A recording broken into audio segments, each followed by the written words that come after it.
আসসালামু আলাইকুম viewers, welcome back to my channel. আজকের পর্বে আপনাদেরকে তৈরি করে দেখাচ্ছি এক মশলা কারি। এটা গরম ভাত, সাদা পোলাও, রুটি, পরোটা সব কিছুর সাথে পরিবেশন করা যাবে। খেতেও বেশ মজার এবং তৈরি করাও অনেক বেশি সহজ। চাইলে আপনারা ট্রাই করতে পারেন। আশা করছি আপনাদের কাছে আজকের ভিডিও অনেক বেশি ভালো লাগবে।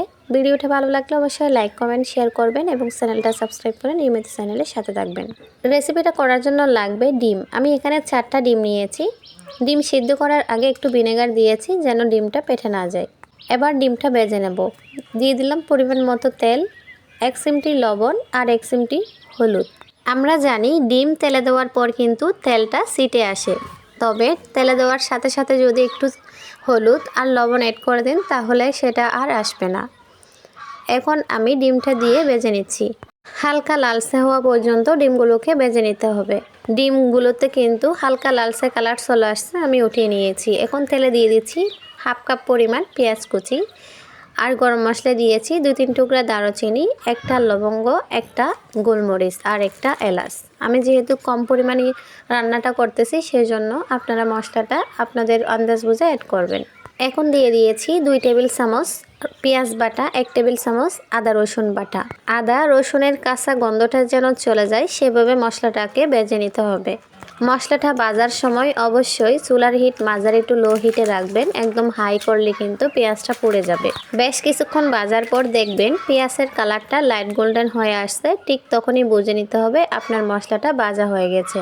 দেখুন আমার মশলাটা কিন্তু ভাজা হয়ে গেছে। এখন আমি অ্যাড করে দিচ্ছি অন্যান্য মশলাগুলো। এখন আমি অ্যাড করে দিয়েছি 1 টেবিল চামচ মরিচের গুঁড়া, 1/2 টেবিল চামচ হলুদের গুঁড়া, 1/2 টেবিল চামচ লবণ, একটা বড় সাইজের টমেটো কুচি করে কেটে দিয়েছি।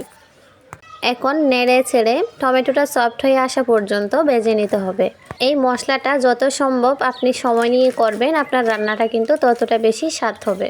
আমি অল্প পরিমাণে পানি দিয়ে মশলাটাকে নেড়ে ছেড়ে রান্না করে নেব অল্প সময়ের জন্য। দেখতে পাচ্ছেন আমি পানিটা দিয়ে মশলাগুলো প্রপারলি নেড়ে ছেড়ে এখন ঢাকনা দিয়ে রান্না করব মশলাতে ব্লক আসা পর্যন্ত। অল্প কিছুক্ষণ জাল দেওয়ার পর দেখতে পাচ্ছেন টমেটোটা সফট হয়ে আসছে এবং মশলাটাও কষানো হয়ে গেছে। এক্ষেত্রে এখন খুন্তির সাহায্যে টমেটোটাকে ভালো করে মিক্স করে নিতে হবে মশলার সাথে। যতটুকু সম্ভব আপনার টমেটোর সাথে মশলাটা যেন একদম মিহি হয়ে যায় সেদিকে লক্ষ্য রেখে মশলাটা মিশিয়ে নেবেন।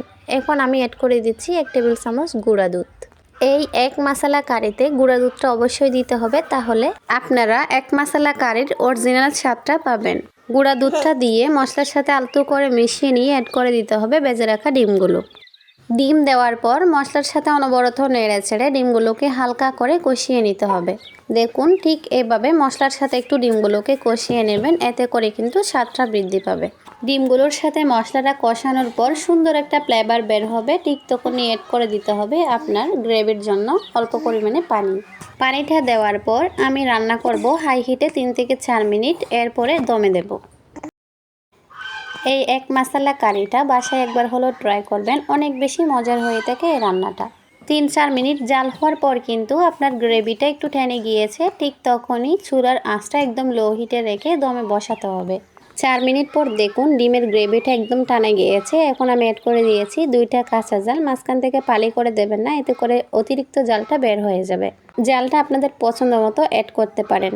এখন আমি উপর থেকে ছিটিয়ে দিয়েছি 1 চিমটি পরিমাণে ভাজা জিরার গুঁড়া, 1 চিমটি পরিমাণে গরম মশলা গুঁড়া দিয়ে অল্প কিছুক্ষণের জন্য দমে বসালেই দেখতে পাবেন মশলার উপরে কিন্তু তেলটা উঠে আসছে। ঠিক তখনই আপনার রান্নাটা নামিয়ে নিতে হবে।